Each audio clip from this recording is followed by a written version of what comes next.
자, 오늘 신명기 20장. 자, 1절서부터 9절까지만 같이 읽고 오늘 말씀 교제 나누도록 하겠습니다. 신명기 20장 1절서부터 9절까지. 자, 천천히 한번 같이 읽어보죠. 내가 나가 대적과 싸우려 할 때에 말과 병거와 민중이 너보다 많음을 볼지라도 그들을 두려워 말라. 애굽 땅에서 너를 인도하여 내신 내 하나님 여호와께서 너와 함께 하시느니라. 너희가 싸울 곳에 가까이 가거든 제사장은 백성에게 나아가서 고하여 그들에게 이르기를 이스라엘아 들으라. 너희가 오늘날 너희의 대적과 싸우려고 나왔으니 마음에 겁내지 말며 두려워 말며 떨지 말며 그들로 인하여 놀라지 말라. 너희 하나님 여호와는 너희와 함께 행하시며 너희를 위하여 너희 대적을 치고 너희를 구원하시는 자니라 할 것이며, 유사들은 백성에게 구하여 이르기를 새 집을 건축하고 낙성식을 행치 못한 자가 있느냐. 그런 집으로 돌아갈지니 전사하면 타인이 낙성식을 행할까 하노라. 포도원을 만들고 그 과실을 먹지 못한 자가 있느냐. 그는 집으로 돌아갈지니 전사함은 타인이 그 과실을 먹을까 하노라. 여자와 약혼하고 그를 취하지 못한 자가 있느냐. 그는 집으로 돌아갈지니 전사하면 타인이 그를 취할까 하노라 하고, 유사들은 오히려 또 백성에게 고하여 이르기를 두려워서 마음에 겁내는 자가 있느냐. 그는 집으로 돌아갈지니 그 형제들의 마음도 그의 마음과 같이 떨어질까 하노라 하여 백성에게 이르기를 필요한 후에 군대의 장관들을 세워 무리를 거느리게 할지니라. 우리 잠깐 기도드리고 말씀 시작하도록 할게요. 하나님 아버지 감사합니다. 정말 이 마지막 때 주님이 말씀하시는, 이미 성경에 기록된 대로 이 세상은 마치 추락하는 비행기처럼 점점 파멸로 가고 있는 줄 압니다. 우리는 그런 상황을 매일 뉴스를 보면서 실제적으로 그걸 목격하고 있는 줄 압니다. 그러나 사람들은 이제는 점점 무뎌져서 이 세상이 앞으로 어떻게 되는지 관심 없이 그냥 눈에 보이는 대로 현실에만 매달려서 그렇게 살아가고 있습니다. 혹 우리가 구원받았어도 이 세상에 육을 가지고 살기 때문에 그런 세상의 물결에 휩쓸려 갈 수도 있다라는 사실을 꼭 명심해야 될 줄 압니다. 참으로 구원받은 사람은 이 세상에 속한 자가 아니기 때문에 늘 하늘에 소망을 두고 주님이 우리에게 주신 그 말씀을 마음에 새기면서 말씀과 동행하는 그런 삶을 살아가야 될 줄 압니다. 오늘 신명기 20장을 통해서 과연 구원받은 크리스찬들이 싸움의 대상, 내가 싸워야 될 대상이 누구고 또 어떻게 싸워야 되는 것인지 그 말씀을 다뤄보고자 합니다. 오늘도 귀한 말씀 주셔서 우리 심령에 잘 새길 수 있도록 주님께서 인도하여 주옵소서. 시종을 주님께 의탁드리며 예수님의 이름으로 기도드리옵나이다. 아멘. 자, 요새 매일 뉴스에서 이스라엘 가자 지구 중동 문제가 계속 나오고 있습니다. 여기 신명기 20장에 보면 이스라엘 민족한테 이제 전쟁을 했을 때 어떤 모습으로 취해야 될 것인지 그런 하나님의 말씀이 기록되어 있는데, 여러분 요새 그 뉴스에서 이스라엘의 그 모습을 보면 그 나약한 모습이 아니죠. 러시아하고 우크라이나하고 이렇게 싸우는 그런 모습을 보면 어, 뭔가 좀 이렇게 러시아 쪽 병사들도 그렇고 우크라이나 그 병사들도 그렇고 그좀 이렇게 지친 모습. 아, 참 전쟁을 피했으면 이런 전쟁을 하면서도 이제 그런 모습들을 그런 약한 모습들을 이렇게 보게 되는데, 이스라엘 하마스하고 이스라엘의 전쟁을 보면 이스라엘의 그 군대 군인들 모습을 보면 하마스나 이쪽 쪽 마찬가지지만 특히 이스라엘 민족을 보면 그런 모습이 안 보이죠. 나약한 모습이 안 보여요. 아주 그냥 아주 강한 모습을 보여주고 있습니다. 여기 신명기 20장에 그 기록된 말씀을 이스라엘 민족들, 그 이스라엘의 뭐 군인들이라든가 청년들이라든가 거긴 또 다 여군들이라든가 그 이스라엘 민족은 여자 남자 할 것 없이 다 의무적으로 복무를 하게 돼 있으니까. 이 군인들의 모습을 보면 이 말씀에 근거해서 여기 보면 어, 싸우지 않아도 되는 대상이 있어요. 뭐 집을 졌는데 낙성식을 안 했어. 그럼 그 사람도 돌아가게 하고. 뭐 약혼을 했는데 아직 이렇게 같이 뭐 이렇게 산 모습이 없었어요. 그럼 그들도 돌아가고 포도원을 따야 되는데 포도 열매를 따야 되는데 막 그런 문제가 있으면 또 내보내고 심지어 마음에 두려움이 있는 자도 다 돌려보내요. 그럼 누가 싸울까나? 아니 이 사람 빼고 저 사람 빼고 그럼 과연 남는 사람이 몇 명이나 될까? 그런 의구심도 있는데 나중에 이스라엘 민족이 쭉 전쟁하는 장면을 보면 그래도 군사가 여전히 유지가 되는 모습을 봐요.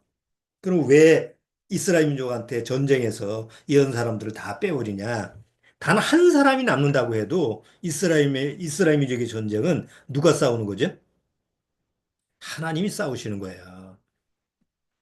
여러분, 신이신, 이 세상을 창조하신 신이신 하나님이 굳이 인간과 싸울 필요가 없잖아요.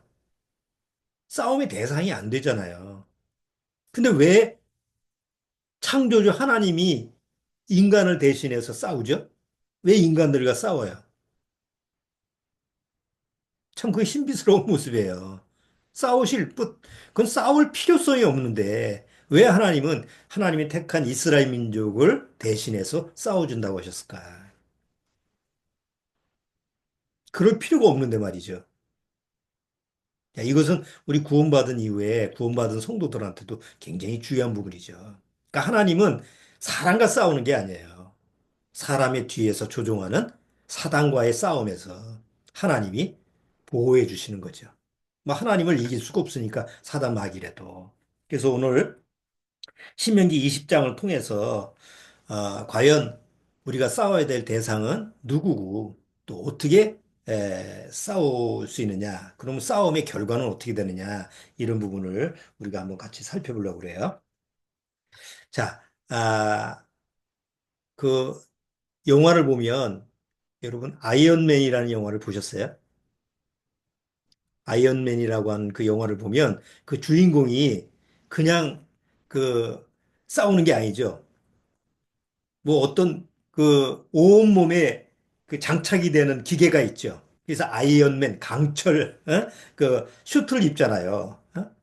근데 그게 뭐 그걸 입고 사는 게 아니고 평상시에는 그냥 이렇게 우리처럼 살다가 만약에 뭐 위급한 상황이 되겠다. 지구를 구해야 되겠다 그러면 뭐예요? 어떤 그 뭐 장치를 누르면 머리서부터 발끝까지 쫙 강철로 그냥 착착착착 돼가지고 그래서 무장이 되는 것을 아마 보셨을 거예요. 그러면 이제 완전히 그냥 강력한 힘을 가지고 뭐 하늘도 날아다니고 뭐 이런 아주 강력한 힘을 가지고 적을 물리치는 그런 모습을 우리가 보게 되는데 뭐 이건 뭐 아이언맨이라는 영화뿐만 아니라 뭐 슈퍼맨 뭐 그런 영화들 보면 공통적인 모습이에요. 옷을 꼭 갖춰 입고 응? 싸우는 모습을 뭐 물론 그게 이제 상징적인 모습이죠. 평범한 사람이 힘을 내면 잘 표시가 안 나는데 그런 특징적인 옷을 이렇게 입으면 뭐 스파이더맨, 뭐 슈퍼맨, 뭐 이 아이언맨 이런 공통적인 것이 거기에 맞는 걸맞는 그 수트가 있어요. 옷이 있다라는 거예요. 자, 요새 전쟁은요. 그 뉴스 보시면 그 옛날처럼 사람이 싸우는 전쟁보다는 기계가 싸우는 전쟁을 우리가 많이 보죠. 러시아하고 우크라이나하고 싸울 때 주로 누가 싸워요? 드론이 가서 싸웁니다. 드론 아시죠, 요새? 드론이 가서 그냥 폭격을 하고 또 반대편도 또 드론을 쏘아 올리고 그러니까 죽어나가는 건 군인들보다는 주로 이제 그 민간인들, 노인, 아이들 이런 희생이 많잖아요. 요새 전쟁은 그래요. 그래서 요새 뭐 각 나라별로 군사 로봇 여러분 보셨을 거예요. 우리나라에 올해 작년에 그 국군의 날 행사에 상상하지 못한 그 로봇이 같이 걸어가죠. 무장을 한 군인들하고 옆에서 뭐가 걸어요. 옛날에는 군견이 같이 데려가는데 요새는 사족 로봇이 같이 걸어가는 모습을 국군의 날 행사에서 아마 여러 보셨을 거예요. 그러니까 점점 예, 군사 로봇이 발전되면서 사람 대신 예, 군인들 대신 군사 로봇이 싸우는 예, 그런 양상으로 지금 이제 바뀌어가요.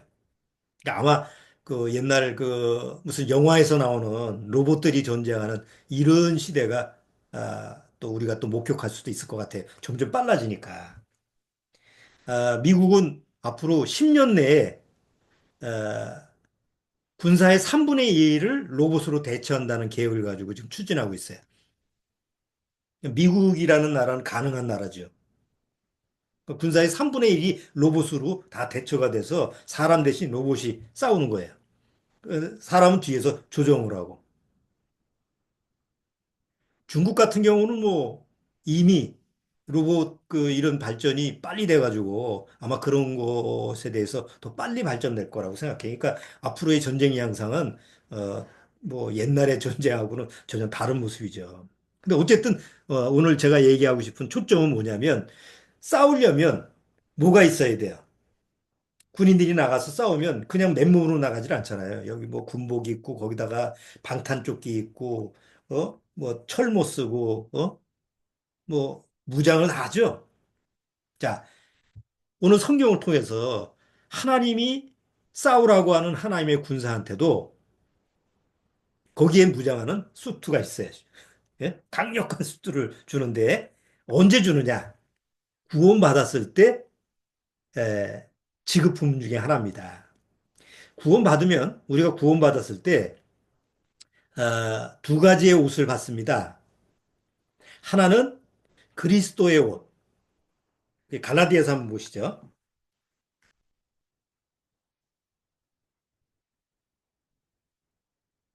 자, 갈라디아서 3장.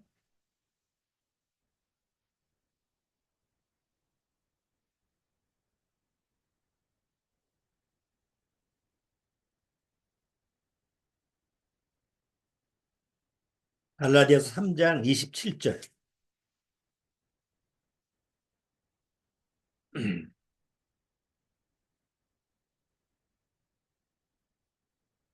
자, 갈라디아서 3장 27절. 자, 찾으셨으면 3장 27절 같이 한번 읽어볼까요? 자, 너희는 27절 누구든지 그리스도와 합하여 세례를 받은 자는 그리스도로 뭐라고 했어요? 옷 입었느니라. 자, 그리스도로 옷 입었다라고 하는 것은 구원받은 사람은 예수님이 입는 그 거룩한 입처럼 옷처럼 그런 거룩한 의의 옷이라고 하는 것이 입혀지는 거예요. 눈에는 안 보이는 거죠.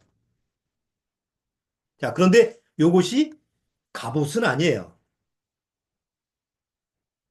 그리스도의 옷이라고 하는 것은 구원받고 나서 예수 그리스도의 피로 말미암아 옷 입혀진 것을 얘기하고 있어요. 자, 그런데 그리스도의 옷 말고 구원받고 나서 또 다른 옷이 하나 있는데 그게 바로 여러분 잘 아는 하나님의 전신갑주라는 갑옷입니다. 이게 보통 그 갑옷이 아니에요. 그러니까 하나님의 전신갑주라고 성경은 돼 있어요. 자, 어디에 있죠? 에베소서 6장에 있어요. 갈라디아서 다음에 에베소서죠.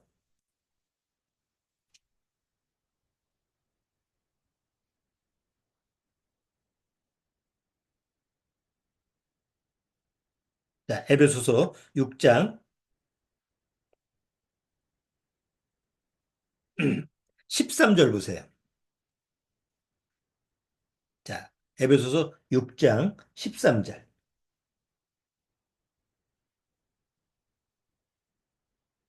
제가 읽어볼게요. 그러므로 하나님의 전신갑주를 취하라. 여기 누구의 전신갑주요?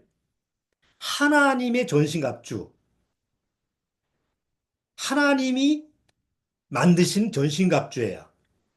그거를 이제 하사품으로 받는 거예요. 자, 근데 그리스도로 옷 입었느니라고 하는 것은 구원받으면 누구나 주어지는 옷이에요. 그래서 그거를 늘 매일 입을 수 있어요. 그리고 매일 입고 다녀요. 자, 보이지 않는 겁니다. 근데 사실적으로 구원받으면 이게 적용이 되는 것이죠. 자, 근데 하나님의 전신갑주는 똑같이 받았는데 늘 취하고 다니진 않아요. 그러면 언제 그걸 취할 수 있느냐? 그걸 입을 수 있는 어느 정도의 능력이 돼야 돼요. 자, 여기 앞에 보세요. 10절 보세요. 10절에 종말로, 이거 끝으로 너희가 주 안에서와 그의 힘의 능력으로 뭐라고 그러죠? 강건하여지고 그리스도 안에서 강건해져야만이 하나님의 전신갑주를 입을 수 있는 몸이 되는 거예요. 아, 구원받으면 하나님이 주신 하사품이니까 아무 때나 입는 게 아니에요. 고린도전서에 보면 사도 바울이 고린도 그 성도들한테 뭐래? 너희는 아직도 어린아이, 갓난아이이다. 그 단단한 식물을 먹지 못한다. 이런 표현을 한 적 있죠. 구원받아도 갓난아이, 어린아이, 믿음으로 성숙하지 못한 그런 사람들은 그리스도의 옷이라고 하는 것은 다 취해서 입지만 하나님의 전신갑주는 입을 수 있어요, 없어요? 없어요. 감당을 못해요. 아니, 갓난아이한테 그 철모를 씌우면 어떡할 거예요? 머리가 꺾여서 죽을 텐데. 예? 그렇죠. 한번 예를 들어서 아이언맨이 자기가 막 적을 무찌르고 이 지구를 구할 때 항상 사용하는 그, 이 아이언 그 수트가 있어요. 그 아이언 수트를 갖다가 딱 가지고 있었는데 자식한테 그걸 물려줘요. 그래서 그 유언으로 야, 아이한테 너 이거 나중에 네가 필요할 때 쓰라. 근데 아이는 갓난아기예요. 그럼 갓난아이가 그걸 쓰려면 바로 못 쓰니까 어떻게 해야 돼요? 그걸 입을 수 있는 정도의 성장이 있어야죠. 그리고 그걸 입으려면 어느 정도의 그 무게를 감당할 수 있는 힘을 키워야 돼. 그래서 뭐 무술도 배우고 뭐 막 여러 가지 거기에 준비에 맞추는 그런 모습을 취하고 나서 어느 날 힘을 발휘할 수 있는 그 수트를 딱 입어서 내가 마음대로 활용할 수 있는 그런 역량이 됐을 때 그걸 사용할 수 있는 거죠. 하나님의 전신갑주가 그렇다 이거예요. 그냥 무조건 하나님이 주셨다고 해서 하나님이 전신갑주를 나한테 했으니까 주셨으니까 너 뭐 아무 때나 쓸 수 있는 게 그런 게 아니다. 여기 뒤에 한번 보시죠. 자,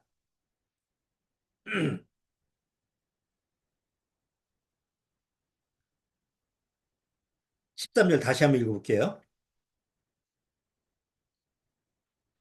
그러므로 하나님의 전신갑주를 취하라. 이는 악한 날에 너희가 능히 대적하고 모든 일을 행한 후에 서기 위함이라. 자, 여기 보면 전신갑주를 취하는 목적은 뭐예요? 악한 날에 너희가 능히 대적하고 모든 일을 행한 후에 뭐 하기 위함이라? 하나님 앞에서 온전히 서기 위해서 그렇다 이거예요. 그러니까 하나님 앞에 승리할 수 있는 그 결과를 취하기 위해서 하나님의 전신갑주를 입는 거예요. 이제 그렇게 보면 만약에 내가 구원받고 나서 그 하나님이 주신 전신갑주를 입을 수 있는 역량이 안 된다면 한 번도 못 입어보고 그냥 갈 수도 있는, 예? 그렇죠. 왜냐하면 그 전신갑주를 입었다고 해서 그걸 내가 사용할 수 있는 게 아니니까. 그러니까 만약 그 하나님의 전신갑주를 다 취하면 내가 사용하면 되는데 그런 역량이 안 돼서 늘 갓난아이 모습, 어린아이 모습, 믿음의 성숙이 안 돼서 그냥 맨날 골골대다가 어느 날 구원은 받았으니까 그리스도의 옷은 입었으니까 주님이 오라고 할 때 갔는데 하나님 주신 하사품 중에 전신갑주는 한 번도 입어본 적이 없이 올라가는 사람도 제법 있지 않을까 생각이 드는 거예요. 물론 그것이 구원하고는 관계가 없지만 참 아쉽다 생각이 드는 거죠. 좀 그렇잖아요. 하나님이 나한테 주신 이 영광스러운 하사품인데 그걸 한 번도 입어보지 못하고 그걸 취해서 한번 사용도 못하고 그냥 세상에서 그냥 질질 매다가 그러면 얼마나 부끄러운 구원이 되겠어요. 뭐 그렇게 부끄러운 구원이라도 나는 뭐 괜찮아 이렇게 하느냐 뭐고는 더 이상 뭐 말할 필요가 없고 어쩔 수가 없지만 오늘 이양 다루는 부분이니까 아, 하나님이 나 구원받고 나서 그리스도의 옷을 입으셔서 나를 이렇게 취하셨다고 한다면 아 전신갑주도 내가 한번 입어보고 하나님의 그 승리의 맛도 한번 보고 올라가는 것이 그것이 구원받고 나서 하나님 앞에 굉장히 아주 영광된 모습이 아닐까라는 것을 다시 한번 상기시켜 보는 거예요. 자, 만약에 이 하나님 주신 전신갑주를 내가 이제 취할 수 있는 역량이 된다고 한다면 그 사용 설명서가 있어야 되잖아요. 그렇죠? 그럼 사용 설명서는 어디에 있을까요? 당연히 성경에 있죠. 예? 그렇죠? 당연히 성경에 세세하게 설명이 되어 있는 거예요.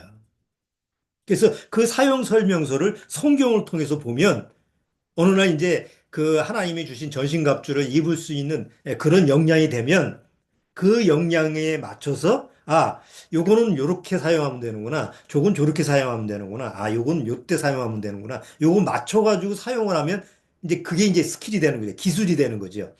그거를 많이 훈련을 하고 하면 할수록 뭐가 되는 거예요? 그러니까 주님이 원하시는 군사의 모습을 취하게 되는 거예요. 그래서 디모데 전서에 보면 디모데한테 그렇잖아요. 너는 주님의 군사로서 뭐 이렇게 또 말씀을 적용시키는 그런 내용이 나오잖아요. 자, 에베소서 6장 하나님의 전신갑주가 어떤 건지 한번 보시죠. 자, 하나님의 전신갑주. 첫 번째, 자, 14절 보세요. 그런즉 서서 진리로 너희 허리띠를 띠고 자 그런즉 어떻게 해요? 전신갑주는 누워서 입는 게 아니에요. 아니 세상에 어떤 군인들이 그 전쟁에 나가는데 장비를 갖추는데 누워서 뭐 앉아서 이렇게 장비를 갖추지 않죠. 서서 하죠. 그러니까 서서 한다라는 건 그만큼 뭐예요? 설 수 있는 능력이 딱 서가지고 언제든지 뛰쳐나갈 수 있는 그런 능력이 갖춰져 있어야 되잖아요. 그래서 너희는 서서, 그런즉 서서 진리로 너희 허리띠를 띠고, 그래서 첫 번째는 진리로 뭐예요? 허리띠를 띠는 거예요. 군인들은 그 군장을 맬 때 이 허리띠 딱 매죠. 거기다 이제 칼도 차고 뭐 여러 가지 차잖아요. 그러니까 우리가 뭐 군인이 아니더라도 밖에 나가면 뭐예요? 딱 허리띠를 뭐 차든지 뭐 장비를 하고 이렇게 갖춰 나가죠. 나가는 그럴 때 모습을 취하는 것처럼 하나님 앞에서 진리의 허리띠를 하는데요. 근데 여기서 잘 보세요. 진리의 허리띠를 한다는 건 진리를 붙잡는 게 아니에요. 진리를 붙잡고 진리를 끌려다니는 게 아니에요. 진리한테 진리를 붙잡는 게 아니고 진리로 허리를 동요매는 거야. 허리를 동요맨다라고 하는 것은 뭐예요? 배에 힘을 딱 주고 뭔가 흔들리지 않게 내 몸의 균형을 딱 갖추고 하는 거예요. 자, 그걸 어디서 잘 볼 수 있느냐면 예수님의 삶의 모습을 보면 잘 알아요. 예수님이 뭐라고 했어요? 나는 진리요. 내가 곧 진리요. 생명이라고 하셨죠? 예수님이 삶을 통해서 특히 공생의 삶을 통해서 예수님이 어디 움직이실 때의 모습을 보면 흐트러짐이 없죠. 뭐 갈팡질팡하고 어디 길을 가는데 일로 가야 되나 저리로 가야 되나 중심을 못 잡고 이런 모습이 안 보이잖아요. 딱 예수님이 어떤 발걸음을 보면 거기에 보면 그 목적이 뚜렷하고 그리고 하나님의 뜻이 그대로 그러니까 하나님의 진리가 그대로 선포되는 데 있어서는 어떤 하자도 없잖아요. 그러니까 진리로 띠를 딱 한다라고 하는 것은 내가 싸워야 될 대상이 누구고, 내가 어디 가서 싸워야 될 장소가 어디고, 또 내가 어떤 때, 어느 시, 어떤 시간에 싸워야 되는가, 이걸 아는 거예요, 모르는 거예요. 여러분 전쟁 영화 보실 때 그냥 총 들고 아무 데나 가서 싸우는 게 아니잖아요. 명령을 받죠? 너는 뭐, 언제 때, 어느 장소에 가서 어떻게 침투를 해서 어떤, 대적을 해서 어떤 뭐 일을 수행하고 오라고 이렇게 정확히 명령을 받잖아요. 하나님 앞에서 진리의 허리띠를 딱 맨다라고 하는 것은 하나님이 주신 명령에 따라서 움직이는 그런 모습을 취하는 거예요. 자, 두 번째, 진리로 너희 허리띠를 띠고, 그 다음에 의의 흉배를 붙이고라는 게 뭐예요? 의의. 하나님 앞에서 의의 흉배라는 건 가슴에다가 이렇게 뭐, 이 방패, 요즘으로 얘기하면 방탄조끼를 입는 거예요. 그런데 등에는 안 입어요. 앞에만 딱 있어요. 왜? 이 후퇴를 하는 게 아니기 때문에. 예? 도망가면 이제 공격을 당할 수 있어. 그러니까 전진밖에 없어요. 그런데 의로 흉배를 하라고 하는 것은 앞으로 나아가는 데 부분에 대해서 전혀 두려움이나 주저함이나 아니면 이 꺼리낌이 없는 거예요. 그러면 예수님이 이 세상에 오셔서 진리를 선포하고 나아가셨을 때 예수님의 모습을 한번 보세요. 이사야서 53장에는 그는 흠모할 만한 것이 하나도 없다고 사람들의 눈에 뭔가 이렇게 좀 야 멋있다 뭐 이런 게 없었어요. 그럼에도 불구하고 예수님의 삶의 모습은 항상 뭐예요? 아주 당당해요. 거리낌이 없어요. 뭐 이렇게 쭈그러지고 뭐 누구하고 대할 때 뭐 이렇게 좀 뭔가 이렇게 막 뒷걸음치려고 하는 그런 연약함이 안 보이죠? 예수님은 항상 당당해. 항상 떳떳해. 구원받은 이의 의의 흉배가 그런 하나님의 무장이에요. 그러니까 구원받고 하나님 앞에서나 사람 앞에서 떳떳한 모습. 그럼 뭐 다른 사람이 감히 뭐라고 할 수가 없죠. 여러분 우리가 실질적으로 경험을 할 수 있어요. 나보다 너무 많이 배우고 그냥 세상적인 지혜로 보면 그냥 상당히 내가 찌그러져야 되는데 내가 정말 구원받은 사람으로서 진리를 가지고 내가 앞으로 딱 그 사람 앞에 나가는데 뭐 꺼리낌이 없어. 내가 복음을 전할 때 뭐 주저함이 없어. 여러분 그런 거 경험 안 해보셨어요? 앞에 대상이 누구든지 내가 구원받고 나서 그 사람한테 구원의 복음을 전할 때 얼마나 당당하게 전했던 그 기억을 한번 해보세요. 전혀 쭈그러짐이 없어요. 아이고, 내가 또 이렇게 얘기하면 저 사람이 나보다 학벌도 많고 능력도 많은데 세상 지위도 많은데 내가 그런 모습이 없죠. 그냥 거품을 울고 막 쏟아내는데 꺼리낌이 없어요. 왜? 하나님 앞에서 옳다라고 하는 사실이 믿음으로 적용됐기 때문에 그래요. 사람 앞에서나 하나님 앞에서나 나는 꺼리낌이 없다. 사도 바울이 그렇게 표현을 하죠. 그런 의의 흉배가 바로 하나님이 주시는 전신갑주예요. 자, 또 그다음에 14절. 평안의 복음에 예비한 것으로 신을 신었어. 근데 이 신은 어떤 신이냐? 싸우고 다투고 세상 그냥 여러분 세상 사람들을 보면 아침에 출근하면 뭐 하러 나가는 모습이에요? 싸우러 나가는 모습이에요. 사람들과 싸우고 상황과 싸우고 그냥 세상 온갖 것과 싸우려고 하는 그런 신발을 신고 나가. 그런데 구원받은 사람은 그런 신이 아니에요. 나갈 때 화평의 복음을 전하는 신이다 말이에요. 하나님과 화목해라. 하나님과 화평해라. 그걸 전하는 그런 복음의 신을 신는다 말이에요. 그래서 로마서 11장에 보면 복음을 전하는 발의 아름다움을 얘기하죠. 그게 구원받은 사람한테 주는 전신갑주의 신이에요. 굉장히 아름다운 그런 신이죠. 그리고 세상에서는 어디 진흙탕, 그 죄악의 진흙탕에 빠질지 모르는 이제 그런 모습으로 살아가는데 이 복음의 신발은 예수님이 물 위로 걸었듯이 바로 이 죄악의 세상을 걸어갈 수 있는 능력의 신이다 말이에요. 그걸 하나님이 주시는 거예요. 그 다음에 16절 모든 것 위에 믿음의 방패를 가지고 무슨 방패요? 믿음의 방패예요. 여러분 세상은 사단이 주관하는 세상은 구원받은 우리한테 계속 무슨 화살을 쏴요. 여기 보면 여기 16절 보세요. 모든 것 위에 믿음의 방패를 가지고 왜 믿음의 방패가 필요하냐? 이로써 능히 악한 자의 모든 화전을 소멸하고 화전은 화살이에요. 불화살이에요. 그럼 사단은 불화살을 계속 쏴요. 그럼 불화살이 실제로 우리한테는 뭐냐?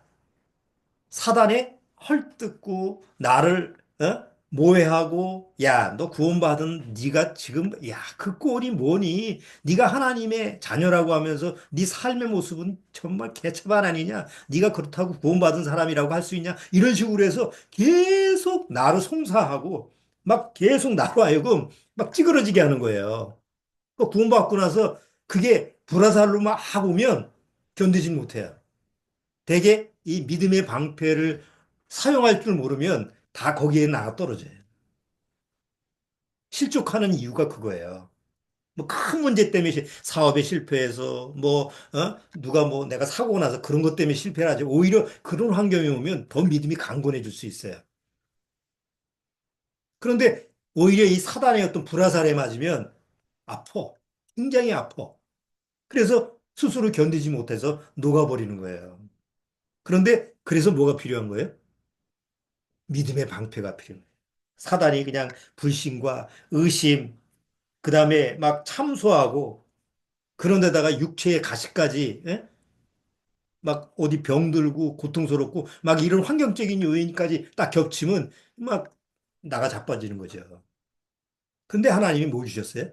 그런 불화살을 막을 수 있는 믿음의 방패. 그러니까 믿음이라는 게 있으니까 그런 불신과 의심, 막 헐뜯고 말은 사단의 그런 참소가 와도 딱 막아낼 수가 있죠. 굉장히 든든한 거 아니에요? 자, 그 다음에 구원의 투구. 머리에 못 써요. 구원의 투구예요. 이 구원의 투구라는 게 뭐냐면 머리라는 건 굉장히 중요하잖아요. 이건 머리를 뭐예요? 우리가 생각을 하잖아요. 판단을 하고 그리고 우리 몸을 다 움직이는 게 머리 아니에요. 그런데 이 머리에 잡것이 많이 잡생각, 오만 가지 쓸데없는 그런 생각들로 구원받아도 이 온몸이 다 망가지잖아요. 그래서 필요한 게 뭐예요? 딱 하나만 있으면 돼. 구원의 투구.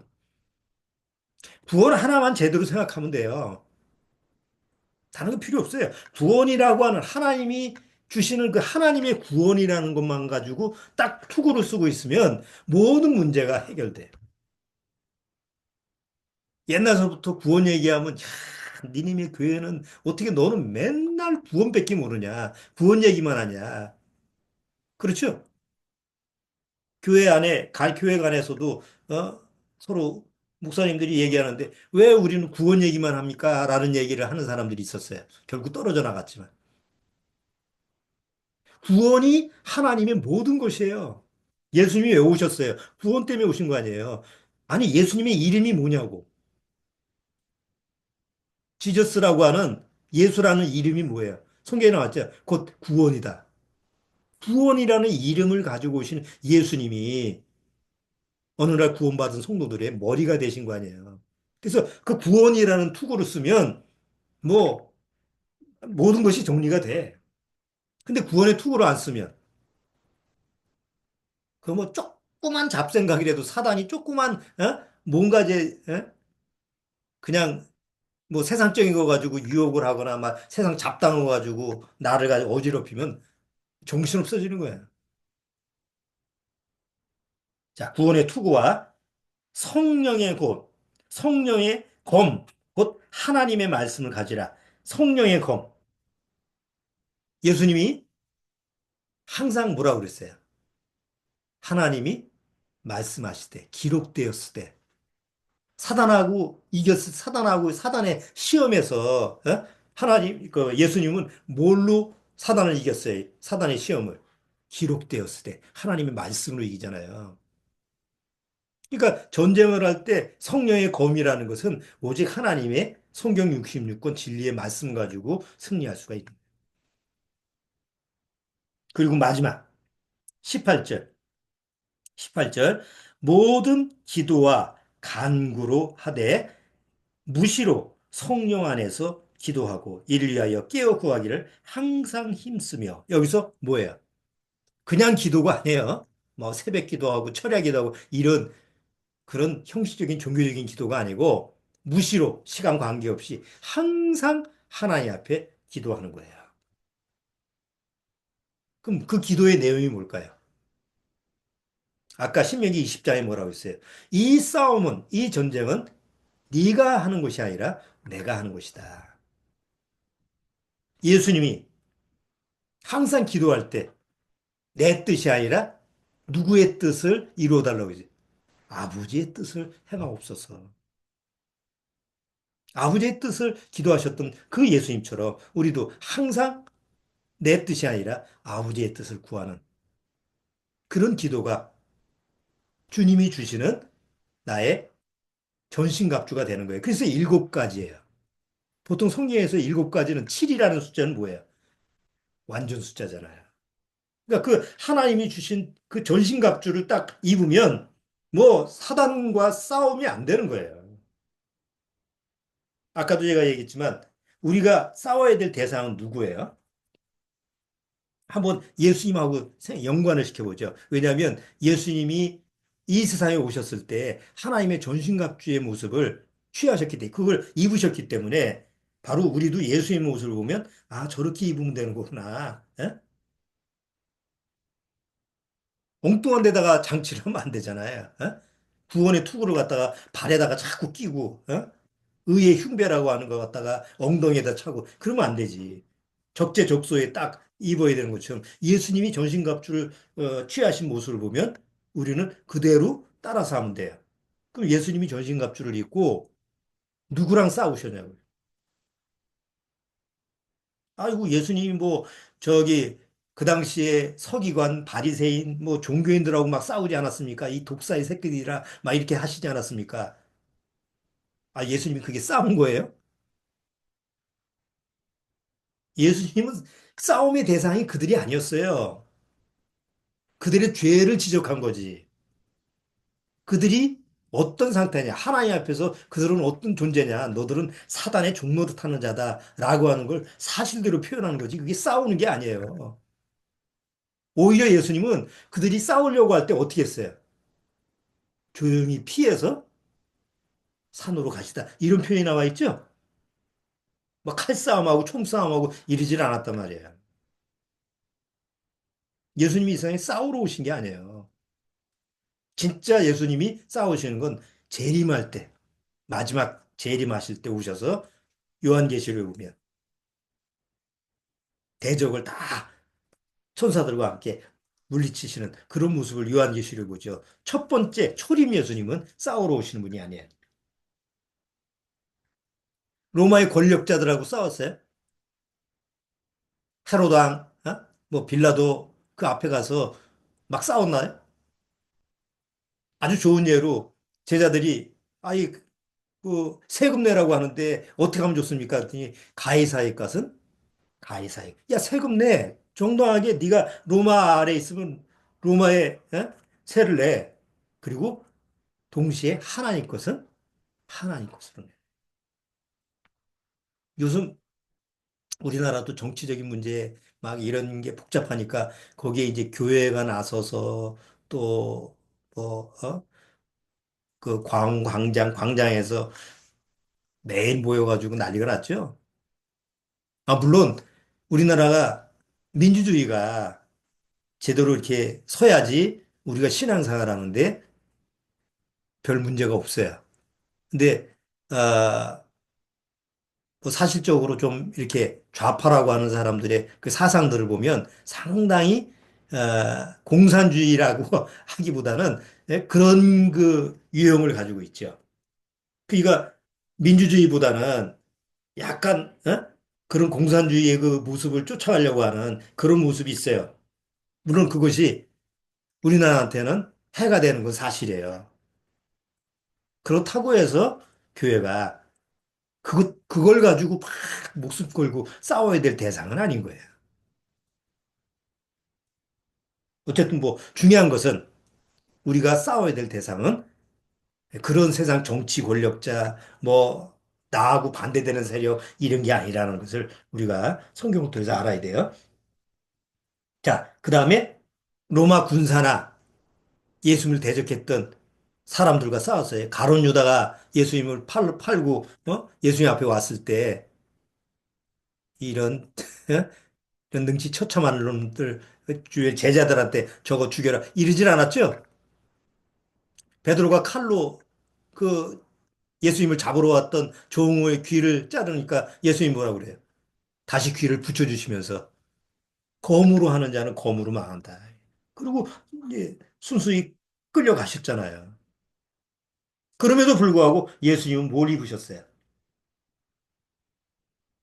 제자들한테 그러죠. 야, 하나님이 원하시면 12형 되는, 12사단이나 되는 천사들을 나한테 보내주셔서 나를 보호하셨을 거다. 그러나 하나님의 뜻은 그게 아니다. 내가 죽으러 가는 십자가 지는 것이 하나님의 뜻이다. 라고 말씀을 하시죠. 그때도 예수님 뭘 입으셨어요? 하나님의 전신갑주를 입으셨어요.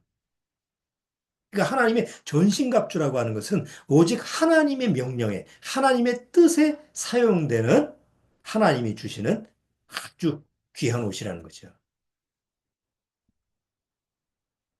자, 우리가 한번 정리를 해보죠. 어느 날 우리가 육신을 마치면 하나님 앞에 나가요. 그럼 육신, 여기 에베소서 다시 한번 볼게요. 에베소서 6장을 한번 보세요. 에베소서 6장.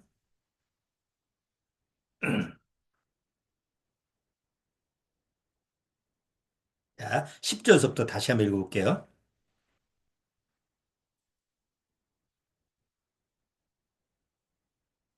정말로 너희가 주 안에서와 그 힘의 능력으로 강건하여지고 마귀의 계계를 능히 대적하기 위하여 하나님의 전신갑주를 어떻게 해요? 입으라고 돼 있죠? 하나님의 전신갑주를 입으라. 예? 구원받았는데 또 입는 거예요. 여기 전신갑주를 입으라. 우리의 씨름은 우리의 싸움은 혈과 육에 대한 것이 아니고 혈과 육이라는 게 뭐예요? 세상 싸움, 세상에서 싸우는 그런 싸움이 아니다. 그래요. 정사와 권세와 이 어둠의 세상 주관자들과 하늘에 있는 악의 영들에게 대함이라. 그러므로 하나님의 전신갑주를 취하라. 이는 악한 날에 너희가 능히 대적하고 그 모든 일을 행한 후에 서기 위함이라. 그래서 하나님 앞에서 온전한 사람으로 서기 위해서 전신갑주를 취하는 거예요. 우리가 전신갑주를 입고 싸우는 것은 구원을 받기 위해서 그런 게 아니죠. 영생을 얻기 위해서 그런 게 아니에요. 천국 가기 위해서 그런 게 아니에요. 이미 그것은 주어진 거예요.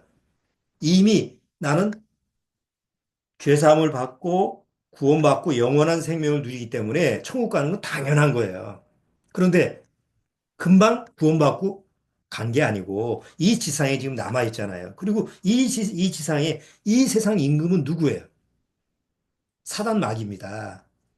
사단 마귀는 자기 수하에 있는 구원받지 못한 사람들을 주목하지 않아요. 이미 자기 수하에 있는데 뭐 그걸 관리를 해. 다 자기 밑에서 지금 종로로 타고 있기 때문에 관심 대상이 아니에요. 누가 관심 대상이에요? 뛰쳐나간 놈. 우리처럼 구원받고 나서 그 사단 마귀의 권세에서 뛰쳐나간 구원받은 성도들이 관심 대상이에요. 늘 눈길을 거기다 두고 어떻게 실족시킬까? 어떻게 하면 저걸 구원은 취소시키지 못하지만 한번 뛰쳐나갔으니까 어떻게 하면 저 존재를 하나님과 동행하게 하지 못할까? 그러니까 늘 그런 것을 초점을 맞춰서 대적을 하고 그리고 뭔가 미혹하게 하고 뭔가 교묘하게 속이려고 하는 게 사단 마귀라는 거예요. 늘 그 위험에 노출돼 있죠. 그래서 하나님은 구원받은 성도들한테 뭘 주셨느냐? 구원받고 그리스도의 옷 외에 하나님의 전신갑주를 주셨단 말이에요. 참으로 구원받은 성도라고 한다면 바로 하나님 주신 이 전신갑주를 입을 수 있는 그런 믿음의 성장이 돼서 좀 한 번이라도 입고 한 번에도 싸워보는 그런 값진 경험을 좀 해봐야 되지 않을까. 그렇죠? 그냥 집에만 묵히만 두고 어디 있는지도 몰라. 그냥.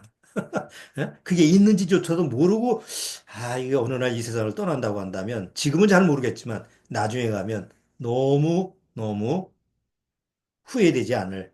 이런 모습이 아닐까 생각이 들어요. 그래서 오늘 신명기 20장을 통해서 이스라엘 민족이 하나님 앞에 군사로서 어떻게 싸워야 되느냐, 어떤 모습으로 싸워야 되느냐라는 부분을 우리 신약에 와서 하나님이 주시는 두 가지 옷 중에서 하나님의 전신갑주라는 부분하고 같이 연관을 시켜봤습니다. 어, 뭐 세상 돌아가는 여러 가지 정황 이런 걸 보면 아마 사단 마귀는 더 우리한테 마지막까지 아주 그냥 공격을 더 세게 하지 않을까 생각이 드는데 그럴 때 요즘처럼 하나님의 전신갑주가 얼마나 필요한 때인지 몰라요. 그래서 방심하지 마시고 그 하나님의 전신갑주가 있다고 난 있으니까 괜찮아. 뭐 있으면 뭐해? 내가 입을 수 없으면 소용이 없는데. 그러니까 그 전신갑주를 입을 수 있는 믿음의 성장, 믿음의 역량 이런 것이 꼭 필요하다라는 거. 꼭 여러분들이 마음에 잘 좀 명심을 하셔서 과연 그 하나님의 말씀으로 어떻게 그 하나님의 전신갑주를 잘 내가 활용할 수 있을까? 이런 부분도 같이 말씀을 통해서 묵상을 많이 해보셨으면 좋겠어요. 자, 이번 주에 에베소서 6장을 한번 잘 읽어보시고 그 전신갑주에 대한 부분도 잘 한번 많이 한번 묵상을 해보시기 바랍니다. 자, 기도하고 오늘 말씀은 여기서 마치도록 하겠습니다. 하나님 아버지 감사합니다. 구원 받고 나서 이 세상에 살아있는 동안 당당히 믿음 안에서 이길 수 있고 세상을 이기는 그런 믿음의 삶을 살 수 있도록 하나님은 모든 것을 우리에게 제공하신 줄 압니다.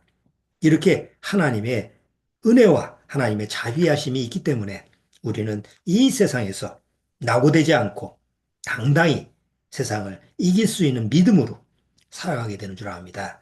우리 믿음의 선배들이 그렇게 살았듯이 우리도 그렇게 살아야 되는 줄 아오니 말씀을 통해서 이양 하나님이 주신 그 하나님의 전신갑주를 입고 잘 취해서 하나님이 원하시는 그런 주님의 군사된 역할을 감당할 수 있도록 주님께서 축복하시고 또 인도하여 주옵소서. 예수님의 이름으로 축원하옵나이다. 아멘. 자, 마치도록 하죠.